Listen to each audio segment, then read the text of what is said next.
ഇന്ന് NoSQL അതായത് NoSQLനെ കുറിച്ചാണ് ഡിസ്കസ് ചെയ്യുന്നത്. അപ്പോൾ NoSQL എന്താണെന്ന് പറയുന്നതിന് മുന്നേ എന്താണ് ഡാറ്റാബേസ് എന്ന് നോക്കാം. അപ്പോൾ ഡാറ്റാബേസ് എന്ന് പറഞ്ഞാൽ any collection of related information ആണ്. അതൊരു ഫോൺ ബുക്ക് ആയിരിക്കാം, ടു ഡു ലിസ്റ്റ് ആയിരിക്കാം, ഷോപ്പിംഗ് ലിസ്റ്റ് ആയിരിക്കാം, നിങ്ങളുടെ ഒരു 5 ബെസ്റ്റ് ഫ്രണ്ട്സിൻ്റെ നെയിം ആയിരിക്കാം. ഇതൊക്കെ കളക്ഷൻ ഓഫ് റിലേറ്റഡ് ഇൻഫർമേഷൻസ് ആണ്. ഇനി ഇതൊക്കെ സ്റ്റോർ ചെയ്ത് വെക്കണ്ടേ? സ്റ്റോർ ചെയ്ത് വെക്കാൻ ഒന്നെങ്കിൽ നിങ്ങൾക്ക് പേപ്പറിൽ എഴുതി വെക്കാം, അതും ഒരു വേ ആണ്. അല്ലെങ്കിൽ മൈൻഡിൽ സ്റ്റോർ ചെയ്ത് വെക്കാം. അപ്പോൾ 5 ബെസ്റ്റ് ഫ്രണ്ട്സിന്റെ നെയിം പറയാൻ പറഞ്ഞാൽ നിങ്ങൾ മൈൻഡിൽ നിന്നാണ് ഡാറ്റ റീഡ് ചെയ്യുന്നത്, അതും ഒരു വേ ആണ്. ഇനി കമ്പ്യൂട്ടറിൽ നമുക്ക് സ്റ്റോർ ചെയ്യാം. ഇത്തരത്തിൽ കമ്പ്യൂട്ടറിൽ സ്റ്റോർ ചെയ്യുന്ന ഡാറ്റയെ മാനേജ് ചെയ്യാൻ വേണ്ടിയിട്ടുള്ള സ്പെഷ്യൽ സോഫ്റ്റ്വെയർ പ്രോഗ്രാമാണ് DBMS, ഡാറ്റാബേസ് മാനേജ്മെന്റ് സിസ്റ്റം എന്ന് പറയും. DBMS യൂസ് ചെയ്ത് നമുക്ക് ക്രിയേറ്റ് ചെയ്യാനും റീഡ് ചെയ്യാനും അപ്ഡേറ്റ് ചെയ്യാനും ഡിലീറ്റ് ചെയ്യാനും കഴിയും.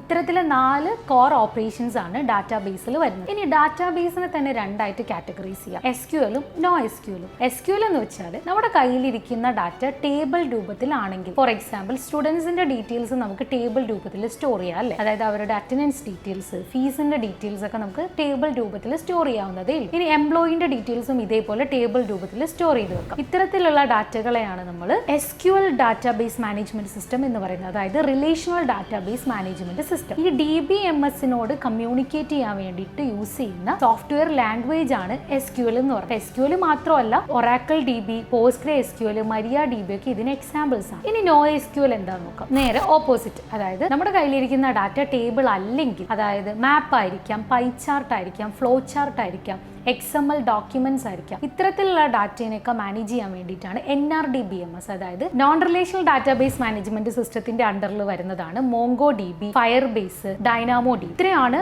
Non relational database management system എന്ന് പറയുമ്പോൾ. SQLും NoSQLും തമ്മിലുള്ള ഡിഫറൻസ് എന്താണെന്ന് ചോദിച്ചാൽ, ടേബിൾ രൂപത്തിലുള്ള ഡാറ്റയെ മാനേജ് ചെയ്യാൻ വേണ്ടിയിട്ടാണ് SQL, ടേബിൾ അല്ലാത്ത രീതിയിലുള്ള ഡാറ്റയെ മാനേജ് ചെയ്യാൻ വേണ്ടിയിട്ടാണ് NoSQL, അതായത് NoSQL എന്ന് പറയുന്നത്.